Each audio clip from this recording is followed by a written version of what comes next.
Hey everyone, I'm Tammy. Welcome back to Prepper Watch, the news and reporting arm of preppingcommunities.com. I'm so glad you're here. Whether you are a seasoned prepper, you're a homesteader, or you are just getting started, you are in the right place. And if you are into prepping, into homesteading, and staying on top of the news and awareness that may impact you, please hit like, subscribe, and ring that bell so you never miss a report. Okay, let's start with a quick on the ground report today. This one comes from Sarah in Ohio, and it's something a lot of people are noticing right now. And her message to this community is, hey everyone, just wanted to share what I'm seeing locally. Grocery stores here are running low on basics like canned goods, rice, and produce. Prices are going up, and employees say it's because of delivery delays and staffing shortages. I've started leaning more on local farmers and CSA groups to fill the gap. So if you haven't stocked up yet, now's a great time to do so. I think that's great information. Thank you so much, Sarah. That's the kind of real on the ground info that we're receiving all the time, and it's exactly what helps us all stay sharp and ready. So this is kind of what's been in my head lately. So I just want to take a step back for a second and talk about something that I think a lot of us feel in our gut, and it's the food system we all depend on. It seems like it's not just built for chaos, but lately it's feeling like super shaky. So you know how most grocery stores run on that just-in-time delivery setup? It sounds efficient until it isn't. The USDA says over 80% of the food we eat travels hundreds or thousands of miles just to get to us. And when the truck stops showing up, whether it's storms, strikes, fuel shortages, whatever, shelves can go empty in just a few days. And it's not just here. I mean, the UN has been sounding the alarm about global food insecurity getting worse between climate weirdness, supply chain issues, fertilizer shortages. It's all piling up. And unless you're growing your own food, trading with the neighbors, or you got a local hookup, you're still relying on a system that breaks if anything goes wrong.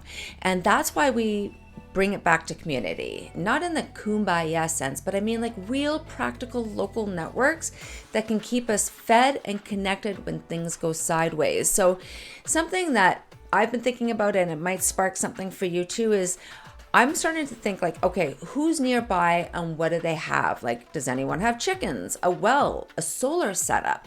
Am I good at first aid? Do we have a mechanic around?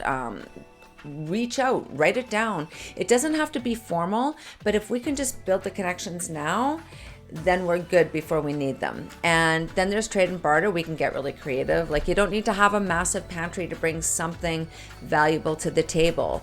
Maybe you can teach a neighbor how to stitch up a wound or sharpen tools in exchange for eggs or canned peaches. I really love this. Look into CSAs, the community supported agriculture, because I'm a huge fan of it.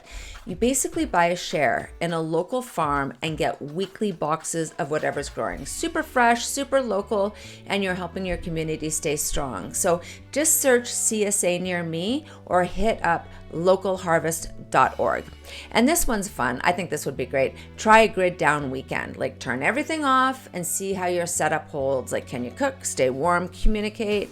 It'll show you what's solid and where you've got the gaps. And it could be like a super fun family challenge too.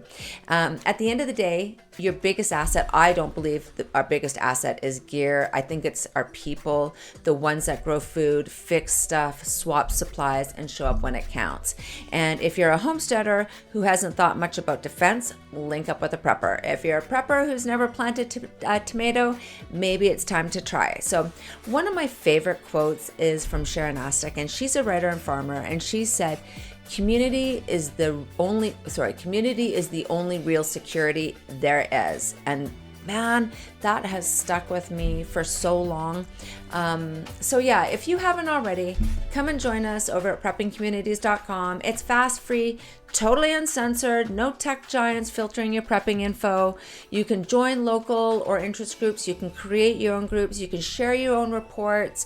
You can learn from other preppers and homesteaders. We are building like a real grassroots network.